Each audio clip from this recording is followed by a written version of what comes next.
Son çaylar içiliyor mu? Son kahveler içiliyor mu? Çünkü Ramazan geldi. Benim ayım geldi. Öncelikle herkese selam. Giriş yapmayı unuttum açıkçası. Benim ayım geldi. Ben gerçekten Ramazan'ı çok seviyorum. Ve bu videoyu o kadar çok çekmek istiyordum ki sonunda kameranın karşısına oturabildim. Hatta şalımı bile farklı bağladım. Hani fark etmiş olacaksınız ki çünkü benim için gerçekten çok özel bir ay. Sonunda buradayız. Şimdi şöyle ki videoyu çok heyecanla açtım. Çok mutluyum. Çünkü yarın Ramazan'ın ilk günü. Gerçekten inşallah yarına yetiştirebilirim bu videoyu diye düşünüyorum. Ramazan'ın ilk günü yüklemek istiyorum. Aslında daha erken çekmek istiyordum videoyu ama çok yoğundum. O yüzden yapamadım ama bugüne kısmetmiş. Yani her Ramazan'da yani Ramazan'da ben çok seviyorum. Yani bir Müslüman olarak bence Müslümanlıkta çok güzel bulmuşlar. Ekibe teşekkür ediyorum. Ramazan'ı oluşturan ekibe buradan sevgiler, saygılar. Çok değerli bir ay ve bu gerçekten beni çok mutlu ediyor. Yani benim için Ramazan bir çeşit yılbaşı gibi. Yani 12 ay var ve her hayattan bıktığım zaman, gerçekten monotonluktan, rutinden bıktığım zaman, sanki her günü aynı gün gibi yaşamaya başladığım zaman, her bu hissi yaşadığım zaman Ramazan geliyor. Ve bu her yıl böyle oldu benim için yani.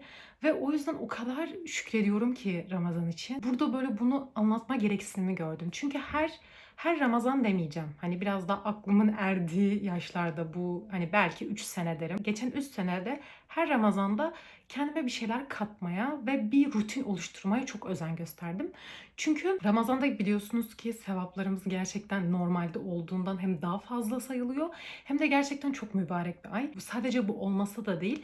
Ramazan'ın genel maksadına baktığınız zaman zaten hani bir çeşit sanki günahlardan arınma, kendi özüne dönme, hani en basitinden bahsedersek aslında yeme içmeyi kesmemiz bile hani günlük aktivitelerden uzaklaşmayı bize hatırlatan, bize gösteren bir şey olduğunu düşünüyorum. Yorumlayabileceğiniz çok fazla pencere var Ramazan'da. Bu bana o kadar değerli geliyor ki ve daha çok özen göstermek, daha çok bir şeyler yapma hissini uyandırıyor bana. Bu yüzden burada ben neler yapıyorum ya da ne yapabilirim ya da yorumlarda siz de kendi yaptıklarınızı önerilere verebilirsiniz ve birbirimize gerçekten çok değerli şeyler katabiliriz diye düşünüyorum. Ramazan klasiğidir. Ramazan'ın yaza gelmemesi gerçekten artık çok üzücü, kışa gelmesi. Çünkü hani yazın karpuz yemek, dondurma yemek, ne bileyim iftarları bahçelerde yapmak falan harikaydı biliyoruz ki. Ve artık zaten Ramazan fark ettiyseniz eski tadı vermiyor. O eski Ramazan tadı yok. Ama biz onu yakalamak için bence elimizden gelen her şeyi yapabiliriz diye düşünüyorum. O yüzden bu videoyu açtım kısacası. Heyecanlıyım.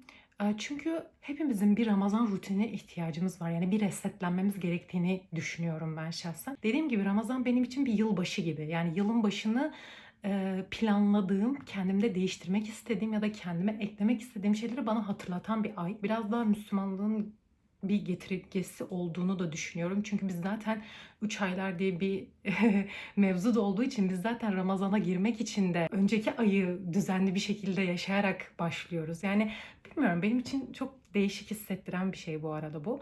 O yüzden bunu burada konuşmaya geldim. Hatta bildiğiniz ajandalarımı getirdim, not kağıtlarımı getirdim. Bugün sohbete gitmiştim. Ve böyle onlardan bahsetmek istiyorum. Çünkü bugün cuma aynı zamanda. Hani böyle de güzel bir şey. İlk teravihinin cumaya gelmesi de güzel bir şey. Teravihim yani bu aya özel bir namazın olması bile çok değerli değil mi? Çok değerli. Gerçekten dinin genel bütünlüğüne baktığımız zaman din aslında bak sadece İslam olarak söylemiyorum. Dinler insanların hayat biçimlerini değiştiren şeylerdir. Çünkü dinler sizin hayat standartlarınıza, kararlarınıza ve fikirlerinizi, ideallerinizi gösteren şeylerdir.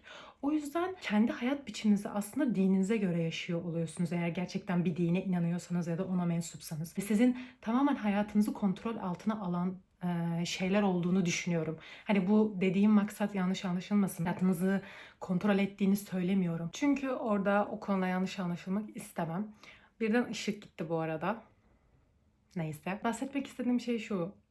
Din ya da inandığınız şey sizin hayatınızı etkileyen ve sizin kararlarınızı, fikirlerinizi, ideallerinizi gösteren şeylerdir. Hayatınızı aslında şekillendirirken bir şeye inanıyorsanız ve o inandığınız şeyin kuralları ya da gereklilikleri varsa hayatınızı ona göre şekillendirirsiniz. Burada bahsetmek istediğim şey bu. O yüzden Ramazan da gerçekten bunun bir meyvesi olduğunu düşünüyorum. Çünkü kendimize katabileceğimiz ya da kendimize düzenleyebileceğimiz çok güzel bir ay. Buna çok basit bakmamak gerekiyor bence. Hani olaya sadece evet yemek yemiyoruz, su içmiyoruz, akşam oluyor iftar yapıyoruz, arkadaşlarla sohbet ediyoruz falan filan gibi bir şey olarak bakmamak gerekiyor. Çünkü ben de öyle bakıyordum.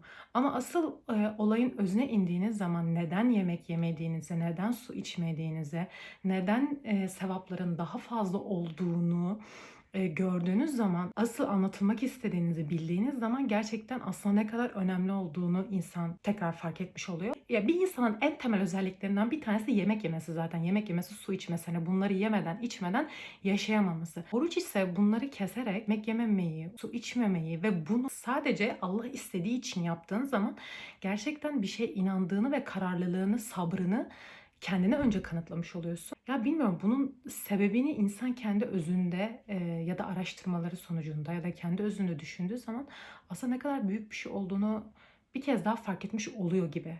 Değil mi? Ve baktığınız zaman her şey birbiriyle bağlantılı olmasını sevdiğim yanı sıra mesela Kur'an-ı Kerim'in Ramazan ayında indirilmesi de çok güzel bir mucize. Çünkü bize yol gösterici olan bizim dinimizin kitabı, yani temsiliyeti zaten Kur'an-ı Kerim olduğu için özellikle de mesela bu ayın içinde olması da çok bağlantılı. Böyle güzel bağlantıların insan okudukça, gördükçe, keşfedince gerçekten daha değerli olduğunu düşünüyorum. Ramazan ayında yaptığınız ibadetler günahlarınızın silinmesine de artı olanak sağlıyor. Yani bunları bilerek, isteyerek, dua ederek ibadetlerimizi gerçekleştirmek daha güzel. Zaman çok çabuk geçiyor. Gerçekten hiç farkında olmadan çok akıp giden bir şey. Hiçbirimiz ne zaman öleceğimizi bilmiyoruz. Hepimiz gerçekten yaşlandığımızda öleceğimize inanarak yaşıyoruz bu hayata, ben de dahil olmak üzere. Bunu çok fazla unutuyoruz ve bu aslında baktığınız zaman biraz korkunç bir şey. Ama yani yarın ölecekmiş gibi bugünü yaşarsanız da ne kadar kıymetli olduğunu da o zaman görüyorsunuz. O yüzden bence hepimizin bir Ramazan rutinine ihtiyacımız var. Yani özümüze dönmeye ihtiyacımız var. Hatta bu Ramazan'da size şimdi yapmak istediğim planlarımdan bahsedeceğim. Bir süre ortadan kaybolmayı düşünüyorum. Yani bir süre özüme dönmeyi düşünüyorum. Sosyal medyaya bir süre böyle bırakmayı düşünüyorum.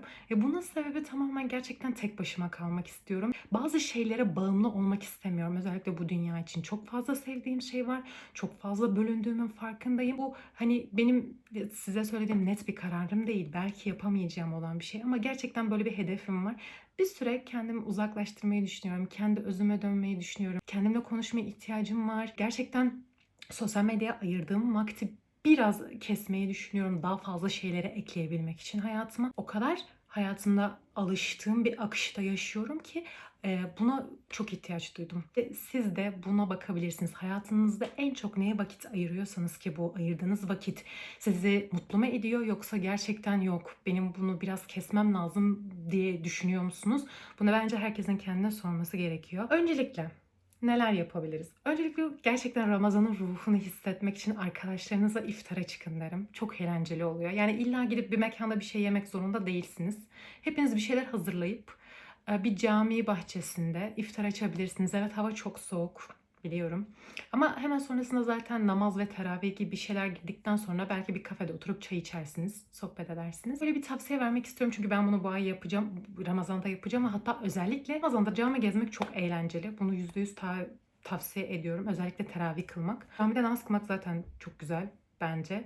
Hem teravih de kılmış oluyoruz bu sayede hem de iftar yapmış oluyoruz arkadaşlarımızla.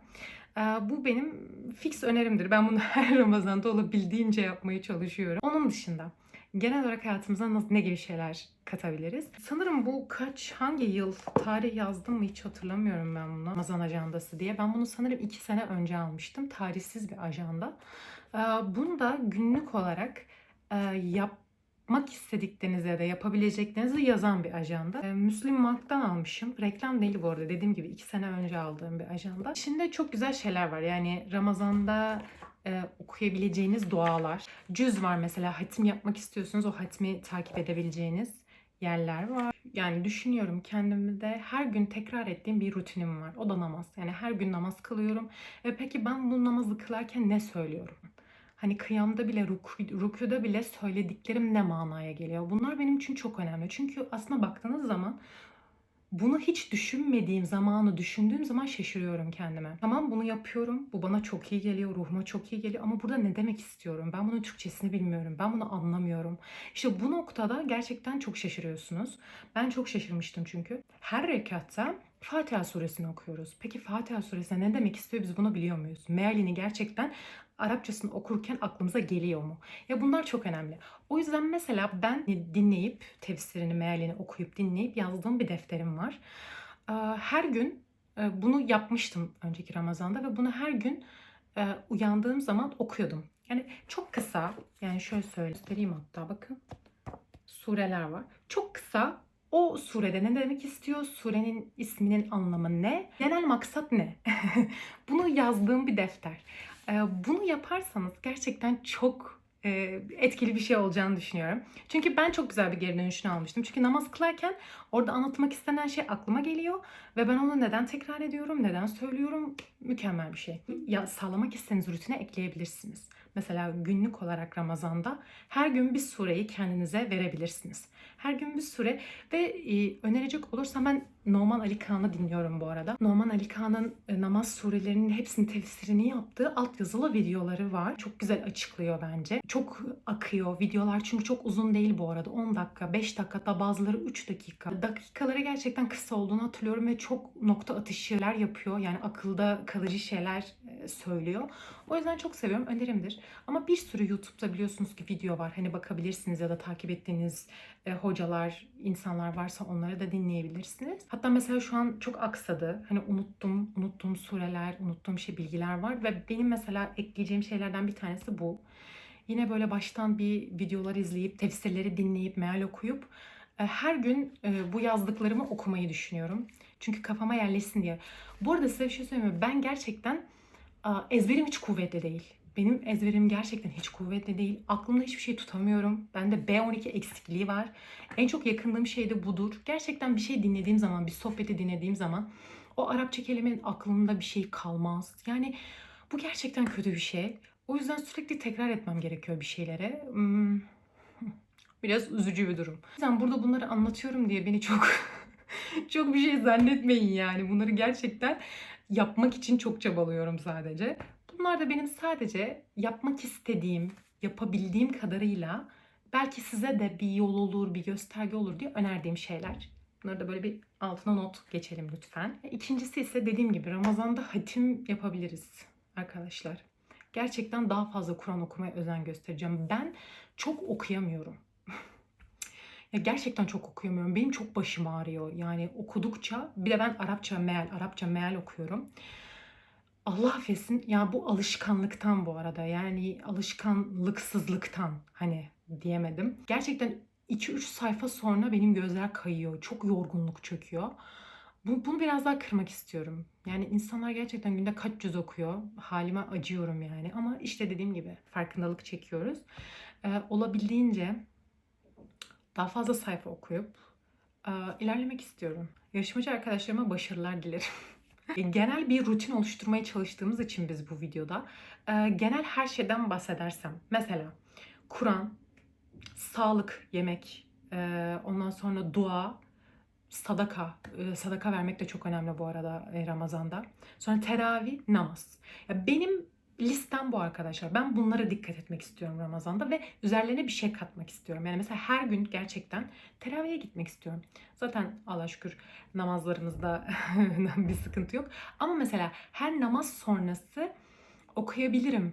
Her namaz sonrası bir Kur'an okuyabilirim ya da cüz bitirebilirim. Bu mesela sayfa sayısı, cüz sayısı siz kendinize göre ayarlayabilirsiniz. Burada adet vermek istemiyorum. Biliyorsunuz ki ben daha bir şey gerçekleştirmeden söylemeyi sevmiyorum. Sanki yapacakmışım gibi. O yüzden burada ben genel yapmak istediğim şeylerden bahsedeyim. Herkes sayfa sayısını ya da cüz sayısını kendine göre ayarlasın. Çünkü ben de burada oturup da size ben şu kadar okuyacağım, bu kadar okuyacağım demek istemiyorum. Sallamış gibi hissediyorum. Çünkü yapamayabilirim. O yüzden hani burada sadece yapmak istediklerimizden bahsedelim. Herkes kendine göre bir programını oluştursun. Bence süper olur. Sabah, öğle, akşam diye burada şeyler var. Yapabileceklerinizi yazmışlar. Mesela salavat, Kur'an okuma, sabah namazı, istiğfar duası ve günlük ders diye ayırmış. Ve bunları her namazdan sonrasına yapmış. Buradaki yapılacakları planlayıp kendime uydurabilirim bence. Ve bunu her sayfa vermiş. Tamamdır, süper. Ben bunun fotoğrafını çekip koyacağım buraya. Siz de kendi rutininizi buna göre oluşturursunuz. Yazarsınız ajandanıza. Bunları yapabilirsek süper olur bu arada. Gerçekten bizden imanlısı, hızlısı çıkmaz yani. Yalnız 11 ay hiçbir şey yapmayıp bütün sevabı Ramazan ayında kazanırsak da bizden tatlısı yok. Hani 1'e 100 sevabı olan bir aydayız. Lütfen olabildiğince değerlendirelim, bunun farkına varalım yani. Böyle bir nimet verilmiş, bize kullanalım yani. İnsan değil miyiz? İnsanız. Geçelim şöyle şurayı. Teravih dedik, namaz dedik, işte yapmak istediklerimiz dedik, hani Kur'an, dua, zikir vesaire vesaire. Bir de ne var arkadaşlar? Kilo var. Şimdi bu rutin, evet, ama biz de that girl'leriz yani. O yüzden biz lazım. Yememize, içmemize dikkat etmemiz lazım. Arkadaşlar ben Ramazan'da kilo alan bir insanım. Hani su içsem yarıyor bana Ramazan'da. O yüzden. Valla bu Ramazan'da şöyle bir şeye karar verdim. Bir diyetisyenin videosunu görmüştüm. Tabii ki bir şeyden kısmayacağım, kısamam yani. Her gün tatlı çıkıyor, her gün bir şey çıkıyor, her gün öyle güzel menüler çıkıyor. Yani diyet miyet yapamam. Ondan bahsetmiyorum. İftara başlamadan önce 2 bardak su için. O zaten böyle bir midenize oturacak. Sonra az yemek isteyeceksiniz. Her şeyden yiyeceksiniz ama az yiyeceksiniz. Sonra bir bardak daha su için yedikten sonra. Çok mantıklı geldi. Hani az yememi sağlayacak, yine her şeyden yiyeceğim. Hem de su ihtiyacımı da karşılamış olacağım. Üstüne tatlı yiyin. Hatta ne tatlı olursa olsun yiyin. Ama bir tane yiyin. Sonra su için. Ben bu fikri çok beğendim. Kullanmak isteyen arkadaşlarım duyurdu. Bakalım kilo verebilecek miyim? Çünkü benim arkadaşlarım Ramazan'da kilo veriyor ve böyle tıka basa yeseler bile kilo veriyorlar. Çünkü aralıklı oruç diye bir mevzu var ya, gerçekten yararlı bir şey bu arada aralıklı oruç. Kilo vermenizi de çok sağlayan bir şey. Ama ben vermiyorum Ramazan'da, hani Ramazan'da olmuyor bende, ama belki bu taktiği sağlarsam bir şeyler yakalayabiliriz. O yüzden ben bunu deneyeceğim. Belki siz de denemek isterseniz, zayıflamak istiyorsanız, ihtiyacınız yoksa salın, yiyin zaten.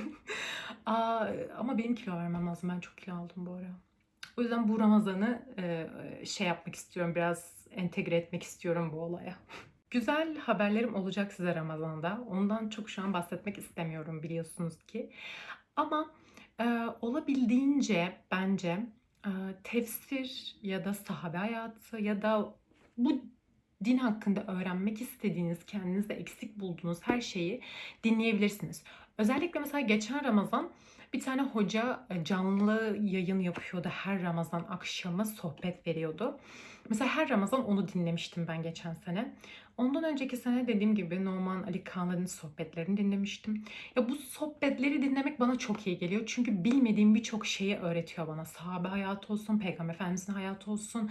Yani tabii ki Kur'an'ın indirildiği dönemde ya da bize yol gösterici olduğuna inandığımız peygamberin hayatlarını, sahabelerin hayatlarını öğrendiğimiz zaman gerçekten daha kuvvetli oluyor bir şeylere inanmak ya da kendimize bir yol çizmek. O yüzden bu Ramazan'da kendinize bunu katabilirsiniz. Ben biraz daha buna emek göstereceğim. Dediğim gibi, çünkü öğrendiğim her şeyi unutuyorum ve bir şey kalmıyor gibi hissediyorum ben de. O yüzden biraz daha benim için sanırım ezbere ve kafamda kalmasına özen gösterdiğim bir şey olacak. Çünkü bunları bu defterime yazıp böyle her gün okumak istiyorum. Şimdi her şeyi toparlayacak olursak, bir günde ben Ramazan'da ne yapacağım mevzusuna gelirsek, her namazdan sonra bir sayfa Kur'an koyacağım. Yani sayfa sayısı koyduğum kadar o Kur'an'ı okuyacağım. Mealini okuyacağım. Günlük okumak istediğim sureler olursa onları okuyacağım. Onların meallerini, tefsirlerini dinleyeceğim. Ya da dinlemek istediğim sohbetler olursa onları dinleyeceğim. Böyle bir rutin oluşturacağım. Onun dışında bence en önemli şeylerden bir tanesi, hayatımıza bir şeyler eklerken de hayatımızdan bir şeyler çıkartmak. Bu ne demek oluyor? Bu şu demek oluyor. Şimdi Ramazan'da biliyoruz ki hepimizin keşfeti yemek videolarıyla dolacak. Keza benim de öyle ve izlemeye bayılıyorum bu arada.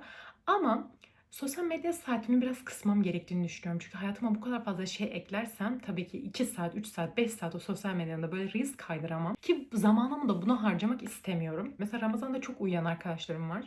Yani şöyle yargılamak için söylemiyorum. Ben yapamıyorum. Ben sabah uyuyamadığım için, ben de uyuyabilen bir insan olsam sanırım uyurdum yani. Ama dediğim gibi elimizden geldiğince bunları hayatımızdan çıkartırsak daha kaliteli bir Ramazan geçirmiş oluruz. Mesela ben çok müzik dinleyen bir insanım. Gereğinden fazla müzik dinliyorum. Mesela olabildiğince bunu kesmek istiyorum. Müzik gerçekten insanı hayattaki bağından koparan bir şey. Yani çok fazla hayale dalmanızı, çok fazla şeyleri düşünmemenizi sağlıyor. O yüzden seviyorum zaten müzik dinlemeyi. İşte bunu biraz kesmem gerektiğini düşünüyorum ben kendimde. Ama bu müzikten kastım şey, yani yine müzik dinleyeceğim ben. Ama biraz daha enstrümansal müzikler, sözsüz müzikler dinlemeye özen göstereceğim. Biraz Ramazan'da bunu yapmaya çalışıyorum kendime. Bunu her gün yapacağımdan bahsetmiyorum bu arada. Ne kadar yapabileceğim o kadar yapabileceğim. Çünkü yine bunun bana artı katacağına inandığım için. Yapmak istemezseniz yapmayabilirsiniz. Lütfen bu videoda yanlış bir şey anlaşılsın istemiyorum. Biraz hassas bir konu olduğu için. Herkes ne istiyorsa onu yapsın. Ben sadece, bu bir öneri. Yapabildiğimiz bir öneri. De aynı şekilde dizi içine geçerli. Mesela çok fazla yine dizi izlemeyi seven bir insanım. Çünkü bak, dizi, müzik, film, bunlar böyle aktiviteler zaten sizin günlük rutin hayatınızı, akışını hızlandıran şeyler. Sosyal medyada gezmek gibi. Yani bunları olabildiğince kısıp daha demin anlattığım şeyleri olabildiğince yükseltebileyim ki bir şeyleri yapabileyim.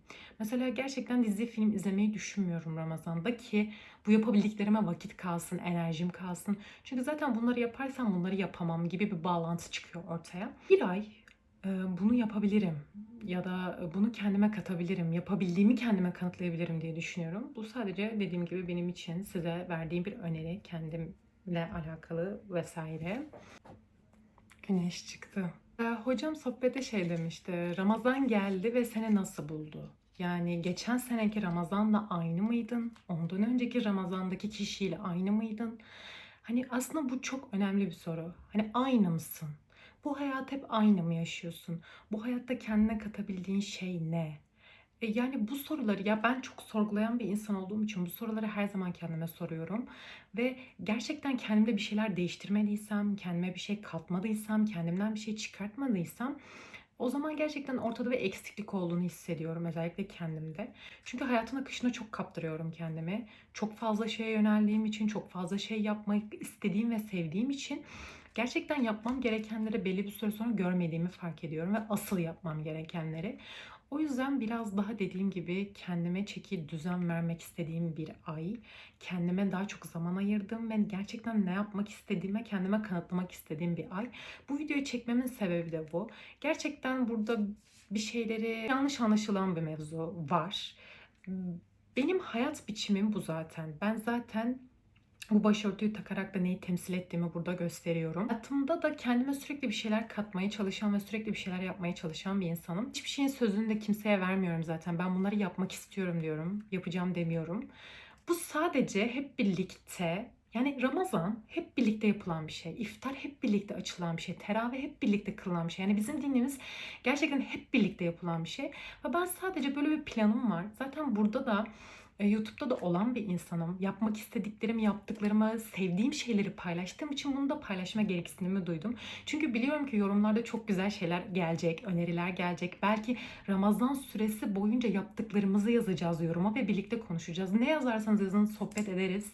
Belki yorumlarda bile güncel olarak yapacaklarımızı, yaptıklarımızı birbirimize söyleyip bile hatırlatabiliriz. Çünkü biraz da korkuyorum linçleneceğimden, çünkü yanlış anlaşılacağımdan. İstemiyorum, dediğim gibi bu din, hayat, İslam, yaşam biçimleri kişisel şeyler oldukları için çok yanlış anlaşılabiliyor.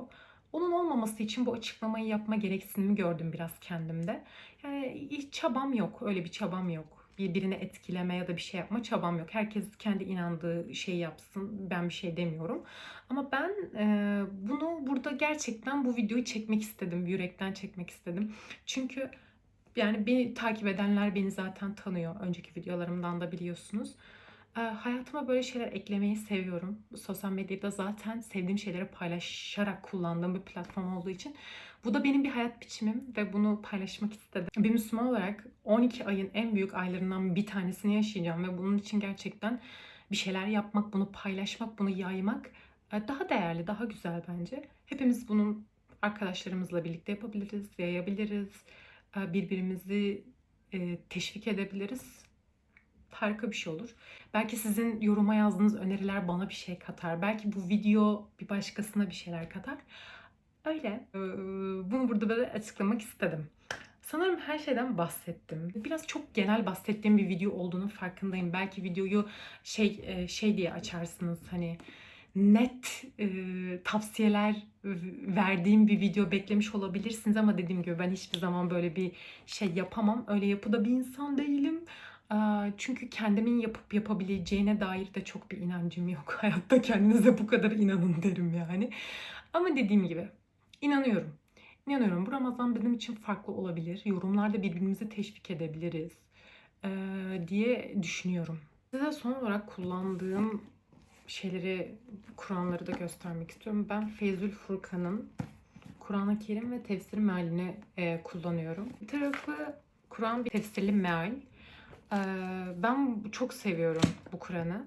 Hem yan yana olduğu için çok hızlı okumuş oluyor, hem de tefsirli olduğu için mealler çok güzel açıklanmış oluyor. Var.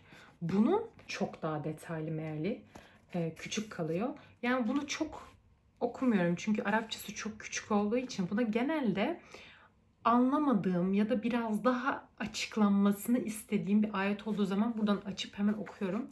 Çünkü daha detaylı bir sürü kaynak var, kullanabilirsiniz. Sadece sorulduğu için göstermek istedim. Hepimiz yaşamışızdır. Ben gerçekten küçüklüğümden beri bir sürü Kur'an kursuna gidiyorum. Ve bana hep bir şekilde sure ezberletildi. Allah razı olsun.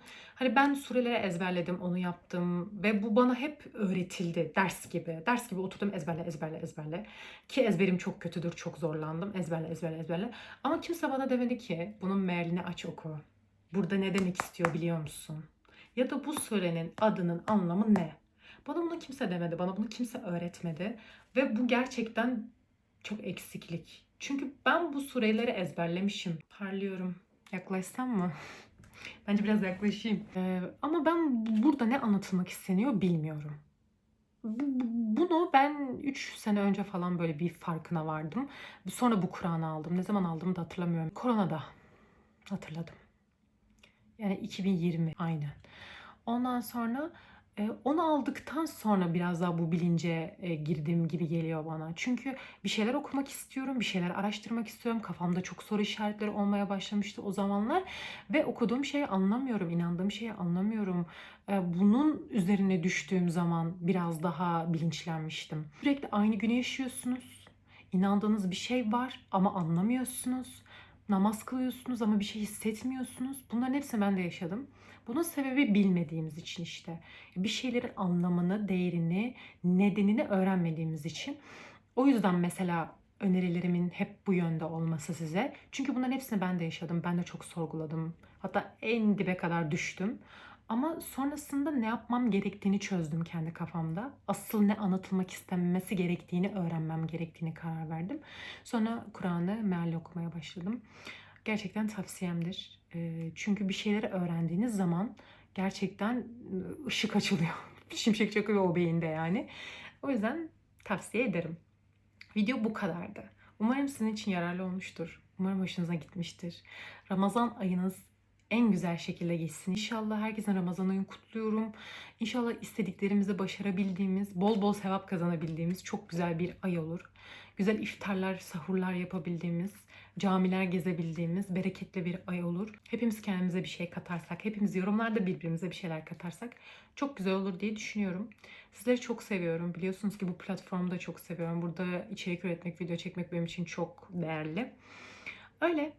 Yorumlarda yorumlarınızı bekliyorum. Önerilerinizi bekliyorum. Ramazan'da neler yapacaksınız? Planlarınız ne? Bakalım zayıflayabilecek miyiz? Onu da Ramazan bittikten sonra yorumlara yazacağım. Takipte kalın. Öyle. Hepinizi öpüyorum. İyi ki varsınız. Ben kaçar.